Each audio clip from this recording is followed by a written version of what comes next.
Hello everyone, how are you all today? Today we'll be starting with to understand the process of communication. And if you have seen morning two videos, we have also done the process of teaching as well as process of research. So all these topics are relevant and important for your UGC NET examination. So if you're interested to give the UGC NET examination, you can watch all those videos. Okay. Now today we'll be starting with the topic called process of communication. But before starting this, we have completed two different things in communication. That would be our I could say meaning of communication as well as characteristics of communication. Okay.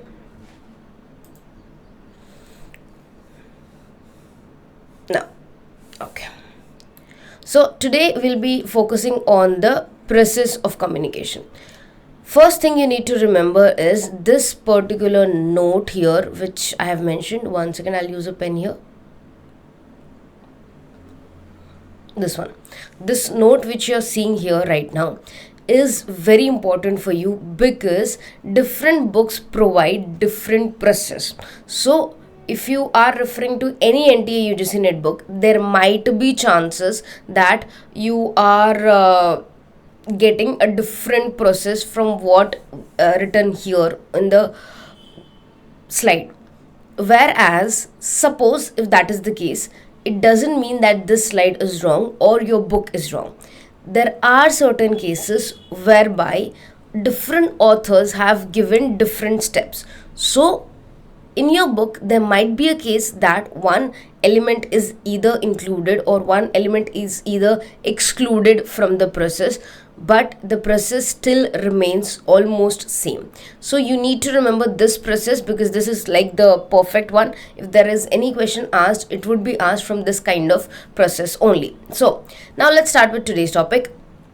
Berlow sir first introduced the process of communication with the help of SR model. First was the SR model. SR means sender and receiver model. This was initially given by Berlow sir and we used to consider this only. But what happened after a point of time is this model had certain problems, or you can say certain limitations. To remove those limitations, new model was introduced as SMCR model. So this can be considered as the old model and this can be considered as the new model. In the new model, two new things were introduced, that was the message as well as the channel. Like what exactly you're going to communicate to the other person, what would be your message, and what channel you're going to use. It could be a verbal, non-verbal, or any other channel. Here, you need to remember what is SR model, what is SMCR model. Both are given by Berlow sir. So Berlow first introduced the SR model, which means sender receiver model. It was further developed into SMCR model, that is sender message channel receiver model. So right now we have two different models, that is SR model and SMCR model, both introduced by Berlow. Now, if I talk about the process, we have these entire steps like sender encoding message, transmission, receiver decoding feedback. To remember this, I have a small trick and I usually give the same trick to each and every student because this is very effective and very easy to learn.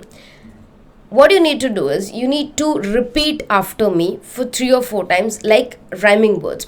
When we were kids, we used to learn rhymes very quickly only and only because it was easy, because it rhymed, the word rhymed with each other. So like twinkle twinkle little star, how I wonder what you are. So it's very easy, it's rhythmic in nature. In the same way, what we are going to do is we are going to create a rhythm here which will help you to remember each and every point without a mistake. The rhythm is sender, receiver, message.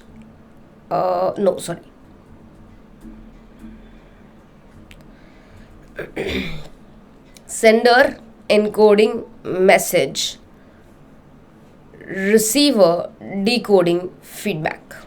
If you are not able or comfortable to write this way, you can write this way. Sender, encoding, message, give a gap, receiver, decoding, feedback. Now there are 3 steps in the first one and the 3 steps in the later one. So sender encoding message, receiver decoding feedback. Sender encoding message, receiver decoding feedback. If you repeat it like 3 or 4 times, it will become a rhythmic tune and you'll remember it. Now sender encoding message is true, receiver decoding feedback is also true. We need to introduce a small element in between, that would be transmission. So we have sender encoding message, transmission, receiver decoding feedback. So either you can remember in this particular manner or either you can remember in a straight fashion like sender encoding message, receiver decoding feedback, and in the middle of that we need to introduce transmission. So this is how we are going to learn so that we don't make a mistake or we don't miss out on any point in our examination. So the theme here is sender encoding message, receiver decoding feedback. Transmission will come in the middle.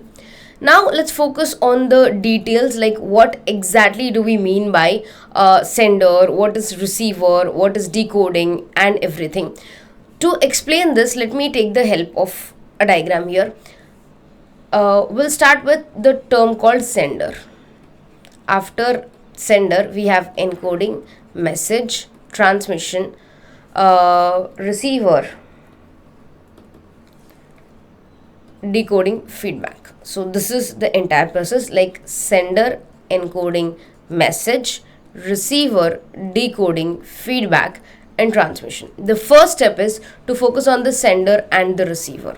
Sender is the person who sends the message, who needs to communicate, who has a reason to communicate, who starts this particular process. The sender is a person who does all these things, whereas as opposite to the sender, the receiver is the person who gets, who receives the information, to whom the communication is made. So sender is the person who is going to send the message or who's going to tell something, who's going to communicate something, whereas receiver is something who's going to receive the message, get something. So that are opposites, first thing.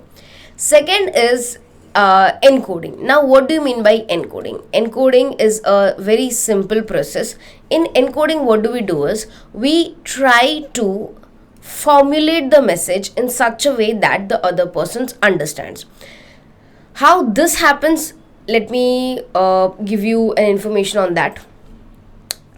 Let me give you a scenario. Okay, suppose you are in your office and your boss has a very important meeting, and he specifically asked you not to disturb him during that meeting. Now the scenario is such that your boss, he has a very important meeting and you're not supposed to disturb him during the meeting no matter what happens. Suddenly you receive a phone call from your boss wife. Suppose this is your boss, and there is a call from your boss wife, and she says like the boss's son, like the boss son met with an accident and she's going to the hospital. Fine, this is the scenario going on. Now it is very difficult for you to decide either to communicate to your boss or not to communicate to your boss, what to do exactly. But at the end of the day, you need to communicate, right? Because it's something very, very urgent, something very, very serious. This needs to be taken care of. Now, how are you going to tell your boss? Suppose if I'm able to make a scenario here. So this is your boss's cabin, okay, and this is the table. There are your boss is sitting here and there are few people sitting here and they are discussing something very, very important, and there is a slide going on, PowerPoint presentation going on and everything. Okay, you can enter from this particular door.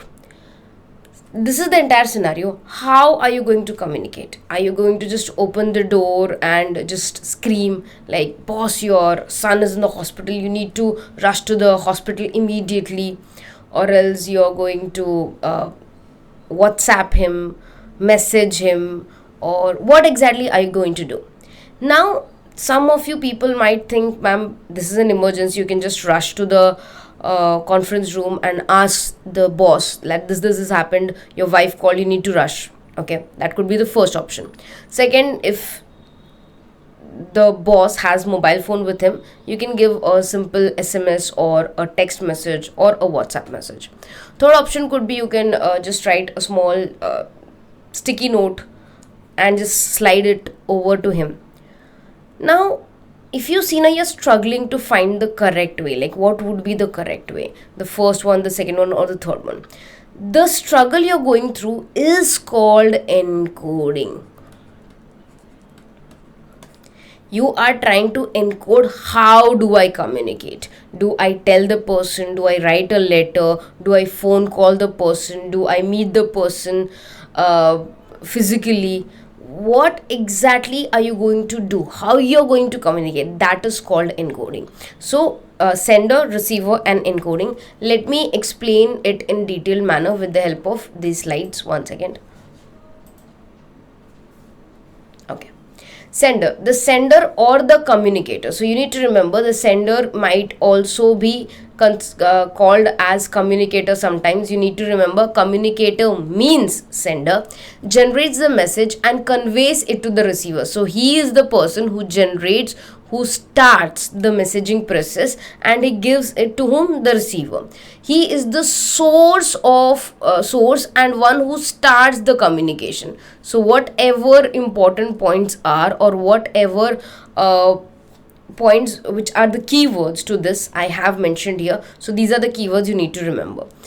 Now, if I talk about encoding, the message generated by the sender is encoded symbolically, such as in form of words, pictures, gestures, etc. So here, before communicating the entire message to the receiver, what do? You plan it. You decide how are you going to communicate. Are you going to write it down? Are you going to speak it up? Are you going to present it? Are you going to explain it through gestures? What exactly are you going to do?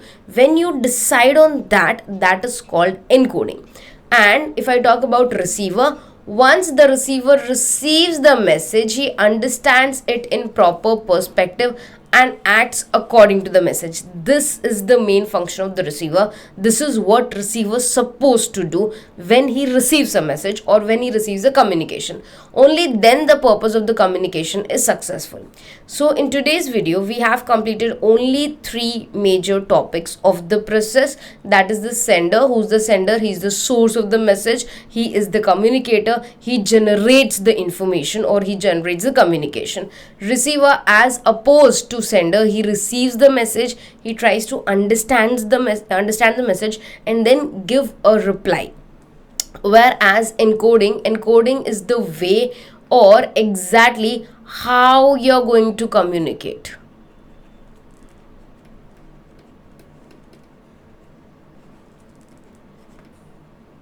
When we are able to decide on this, we have encoded the message. So that's it for today. In the next lecture, we are going to do the remaining parts. That would be the message, the transmission, the decoding and the feedback. I hope you have liked this video. If there are any doubts, any problems still, you can ask so that we can discuss in the next session. That's it for today. And in the evening also we have a lot number of classes. So I've shared the schedule on Instagram, Facebook, WhatsApp, everywhere. You can just see what is the today's schedule and attend all the classes without fail. Okay. Bye everyone. Take good care of yourself. Study hard.